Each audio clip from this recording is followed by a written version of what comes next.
ሰላም ጤና ይስጥልኝ ውድ የኢንፎቴክ ቻናል ተከታታዮች እንደምን አላችሁልኝ?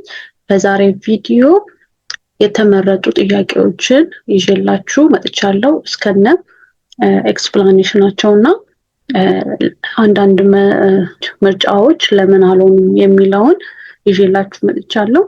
ከቪዲዮ መጨረሻ ድረስ ከተከታተላችሁ ታተርፉበታላችሁ። ቀጥታ ወደ ቪዲዮአችን እንሄዳለን። The first question says that a 45-year-old mother came to the hospital with the complaint of peeling down sensation, dragging discomfort, and low back pain. She was admitted to a gynecological ward for a diagnosis lying into the vaginal of second-degree uterine prolapse.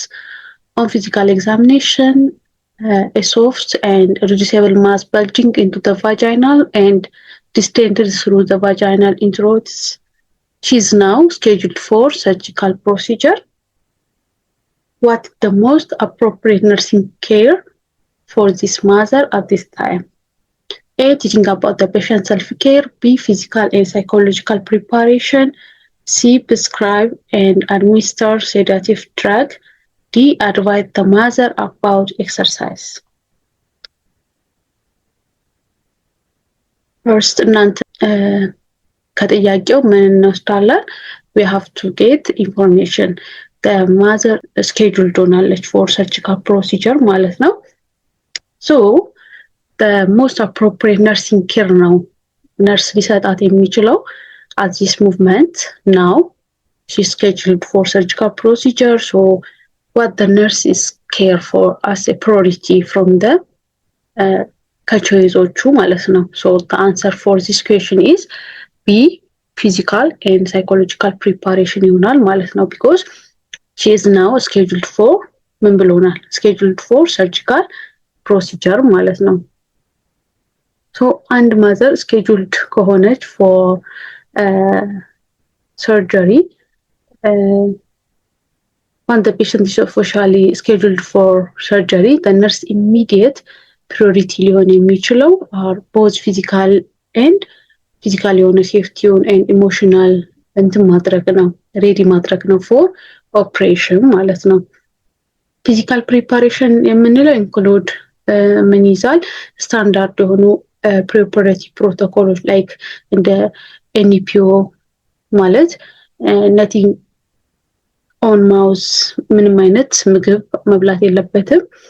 ሌላኛው ደግሞ ቼኪንግ ፕሪ-ኦፕሬቲቭ ላብ ሪዛልቶች on the chart ይደረጋል and skin preparation and then informed consent ይኖራል ማለት ነው። psychological preparation ደግሞ ethical to critical ስለሆነ reducing pre-operative anxiety through therapeutic communication and explain what to expect post-surgery significantly improve post-operative outcome and reduce complication and reduce ማድረግ ሊሆን ይችላል ማለት ነው። why the other option is incorrect ካለን ደግሞ ለምሳሌ teach about patient self-care. this is vital. this is primary focus on during post-operative focus የምናደርገው after during the post-operative discharging plan phase ነው ስለ self-care የምንሰጠው ማለት ነው። not right when she is prepared in the operative theater prepared ስትሆን አይደለም ማለት ነው። C ስናይ ደግሞ prescribe and administrative sedative drug. first prescribing is outside the standard ነው prescribe ማድረግ እና sedative ድርጎች ማለት ነው because she is like ነው prepare እያደረግናት ነው ማለት ነው። so the second routines sedation is not primary nursing care goal compared to ማለት ነው holistic preparative prepare በምናደርግበት ጊዜ is not primary goal ማለት ነው። advise the mother about exercise ደግሞ excellent conservative management intervention ሲሆን for mid uterine prolapse exercise እንድትሰራ mid ከሆነ this is the second ምንድነው እንትኑ prolapse እዚህ ጋር አሁን ባሳያችሁ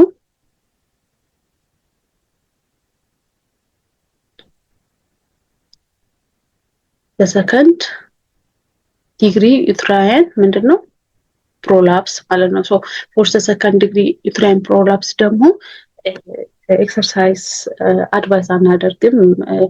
አድቫይስ የምናደርገው ፎር ሚልድ ዩትራይን ፕሮላፕስ ለሆኑት ነው ማለት ነው።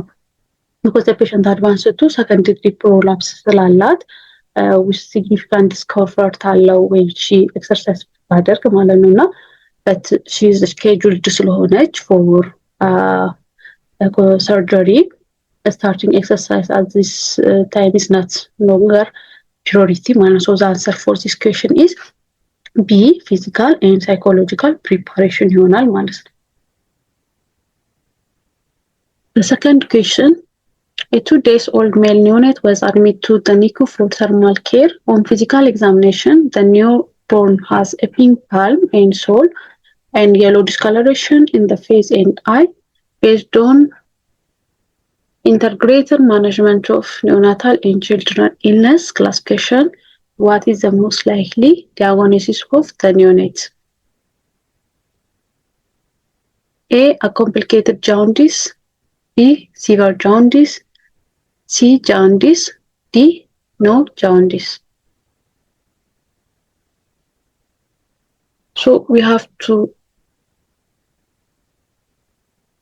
to see what the integrated management of neonatal and childhood illness guideline የወጣው for young infants ሲሆን from 0 to 2 months ነው። እና the integrated management of neonatal and childhood illness classification rule for jaundice ምን ይላል? Classify clinical sign into specific color code classification ሲሆን for jaundice severe jaundice የምንለው any yellow discoloration if the infant is less than 24 hours old ሲሆን or ደግሞ yellow palm and sole at any age severe jaundice ብለን ክላሲፋይ እናደርጋለን ማለት ነው።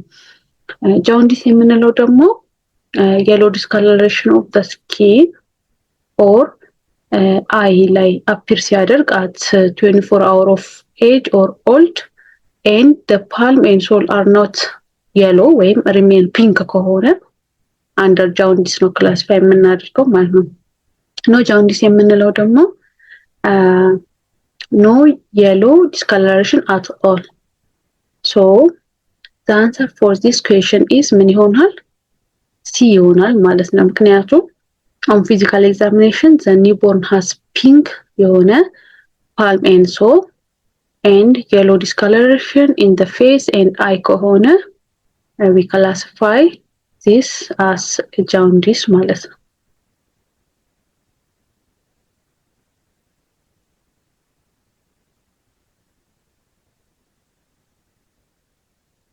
uncomplicated jaundice ወይም ኦፕሽን ኤ ላይ ያለው ደግሞ it's clinical description ሲሆን but it's not official የሆነ የኢንተግሬትድ ማኔጅመንት ኦፍ ኒዮናታል ኤንድ ቻይልድሁድ ኢልነስ ላይ ክላሲፋይድ አልሆነም ማለት ነው። ሶ this is not official የሆነ እንትን አይደለም ማለት ነው፣ ዲስክሪፕሽን አይደለም። ዲስክራይብ የተደረጉ ሲቨር jaundice and no jaundice ነው ማለት ነው። The third question, a research has been planned to assess the prevalence of anemia and associated factor among any attendant mother in health center X. The researcher went to review the mother's card, which were kept in electronic database. What is the most likely sampling technique to be used by the researcher? A, simple random sampling, B, cluster sampling, C, stratified sampling, D, multi-stage sampling. So from the question,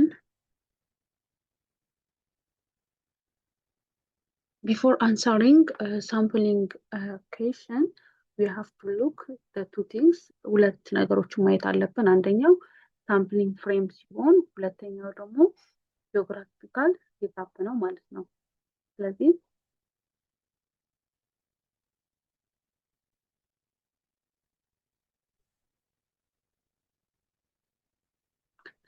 በሄልዝ ሴንተር ምን ያደረገው ኤሌክትሮኒክ ዳታቤዝ ኦፍ ዘ ማዘር ሜዲካል ካርድ በኤሌክትሮኒክ ዳታቤዝ ነው ያለው የማዘሮች ካርድ ያለው ማለት ነው። እና ሪሰርቸር አሰስ ለማድረግ ፐርፌክት ነው ባይ ሴንትራላይዚንግ ሳምፕሊንግ ፍሬም ወይም ደግሞ ሳምፕሊንግ ፍሬም የምንለው ሊስት ኦፍ ኤቭሪ ኤሊገብል ማዘር ማግኘት ይቻላል ማለት ነው። So when you have a complete digital roster of entire target population በአንድ ሲንግል ሳይት ካገኘን ምን እናደርጋለን? ዊድሮ ራንደም ሰሌክት እናደርጋለን ማለት ዩዚንግ ኮምፒውተር ጀነሬትድ ራንደም ነምበር ቴብል ማለት ነው። እና አንሰር ፎር ዚስ ኩዌስችን ምን ይሆናል? ሲምፕል ራንደም ሳምፕሊንግ ይሆናል ማለት ነው።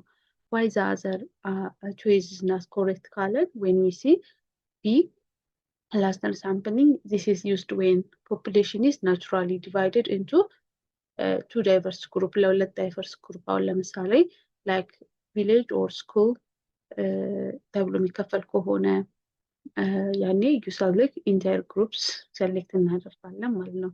ግን እዚች ጋር ግን ስናይ one specific facility ነው ያለው ምንድነው ያ in health center X ነው የሚለው ማለት ነው።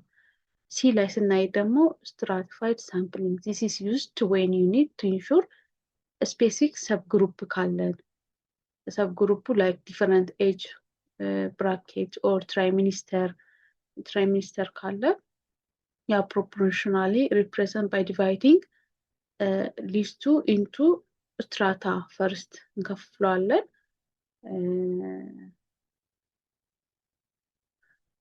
ማለት ነው። ግን እዚች ጋር ደግሞ ሪሰርቸሩ ምን አይጠቅስም እዚች ጋር ጥያቄው ላይ the researcher no need to stratify ማዘሮቹን stratify አላደረጋቸውም ማለት ሰብ ግሩፕ አልፈጠረም ማለት ስለዚህ stratified sampling አይሆንም ማለት ነው።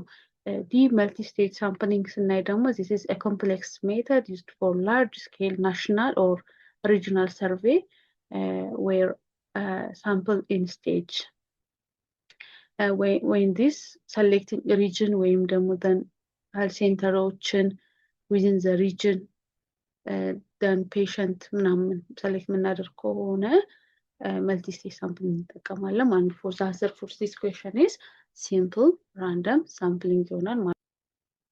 Number 4 question, a 13 years old gravis parawan pregnant woman came to the adult OPD with the complaint of loss of consciousness and generalized convulsion. During physical examination, her temperature was 14 degrees centigrade, hematocrit is 15%, hyperparasthemia, that means greater than 5% load. The nurse diagnosed malaria. What is the most likely malaria type that infects? A. Plasmodium falciparum, B. Plasmodium malariae, C. Plasmodium vivax, D. Plasmodium ovale. So from the question we select the information. There is let me show you. There is a loss of consciousness. She complained a loss of consciousness. This means that there is cerebral malaria demonstrated by her loss of consciousness and there is generalized convulsion. The other one is severe anemia. Her hematocrit is 15%. Normal for pregnant women is normal የሆነው ከ33 ከ33% greater ከሆነ ነው ኖርማል የምንለው። የእሷ ግን her hematocrit is 15% ነው ማለት ነው። so this critically low, so there is severe anemia እንዳለ ኢንዲኬት ያደርገናል ማለት ነው። the other one is her temperature was 14 degrees centigrade. This show the temperature of 40 degrees is hyperparexia እንለዋለን ማለት ነው። hyperparexia እንለዋለን። so among all human malaria parasites Plasmodium falciparum የምንለው is the primary species responsible for ሲቪር የሆነ ኮምፕሊኬትድ ማላሪያ ኤንድ ሃይ ሞላሪቲ ሬት ያለው ነው ማለት ነው። ዛንሰር ፎር ዚስ ኩዌሽን ኢዝ ኤ ፕላዝሞዲየም ፋልሲፓረም ይሆናል ማለት ነው። ዛዘር ክሉ ደግሞ የሚሰጠን ነገር ምን ይላል እዚች ጋር ሃይፐር ፓራስቲሚያ ማለት ሃይ የሆነ ፓራሳይት ኢን ደ ብለድ አለ ዛት ሚንስ ግሬተር ዛን 5% ሎድ ማለት ነው። ዌን ዊ ሲ ፕላዝሞዲየም ፋልሲፓረም የምንለው ዩኒክ ነው ቢኮዝ ኢት ካን ኢንቫይት ሬድ ብለድ ሴል ኦፍ ኦል ኤጅ ዳት ኢዝ ቦዝ ዘ ያንግ ሬቲኩሎሳይት እና ኦልድ ኢሪቶሳይትን ኢንቫይድ ያደርጋል ማለት ነው። እና ዚስ አለው ሪፕሊኬት ራፒድሊ ሪፕሊኬት ኤንድ አቺቭ ኢንክሬዲብሊ ሃይ ፓራሳይት ዴንሲቲ ኢን ደ ብለድ እንዲኖር ያደርጋል ማለት ነው። when we see in contrast to the other species like Plasmodium vivax, Plasmodium ovale ምንላቸው only invite young reticulocyቶችን ነው invite የሚያደርጉት so limit their parasite load እስከ less than 2% ሊሆን ይችላል ማለት ነው። when we see Plasmodium malaria የምንለው ደግሞ prefer old የሆኑ ሴሎችን ነው prefer የሚያደርጉት ማለት ነው። so the answer for this question is ፕላዝሞዲየም ፋልሲፓረም ይሆናል ማለት ነው።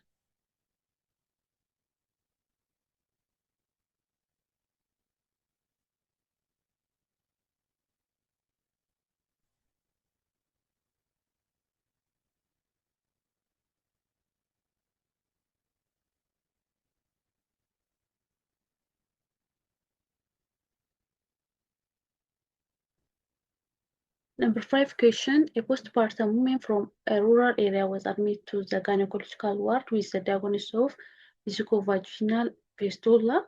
A nurse diagnosis was made as a disturbed body image related to false smelling odor as manifested by women's verbalization. What is the priority nursing intervention for the woman? We provide information on self-care activity. B, empower the women with economic status. C, encourage the women to take balanced diet. D, teach the women about positive self-talk.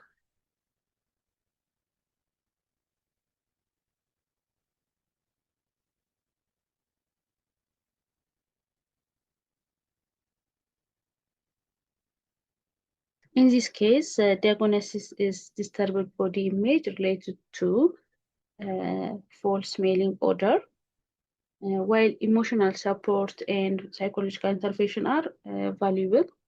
The root cause of the woman distress is highly distressing objective physical symptom like condition like obstetric fistula or severe postpartum tracking infection. To effectively treat psychological response and disturb body image and treat ለማድረግ the nurse must first target the physical trigger or odorun እንትን ማድረግ ማስተካከል አለባት ማለት ነው። providing information on specific self-care activity እንትን ማድረግ such as proper preanal hygiene, frequently washing, using clean absorbent clothes, skin barrier care ማድረግ ያስፈልጋል ማለት ነው። why the other option are not priority ካለን ደግሞ አሁን ለምሳሌ ቢ ላይ ስናል import the women with economic status. This is a long-term social and rehabilitative goal, especially for fistula survival, not immediate የሆነ nursing intervention አይደለም። when we see encourage the women to take balanced diet, while excellent for overall tissue healing and postpartum recovery, but it doesn't immediately resolve the acute odor causing her body image issue. Resolve አያደርግም። The other one is teaching the women about positive self-talk.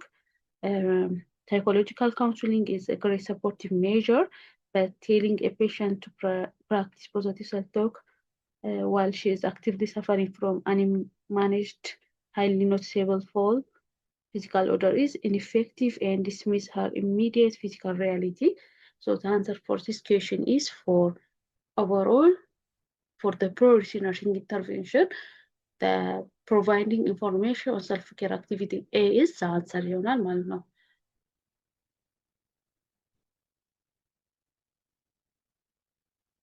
በቀጣይ ቪዲዮ በምን ኤሪያ ላይ ጥያቄ ሊሰራላችሁ እንደምፈልጉትን በኮሜንት አሳውቁኝ። በቀጣይ እስከምንገናኝ መልካም ሳምንት።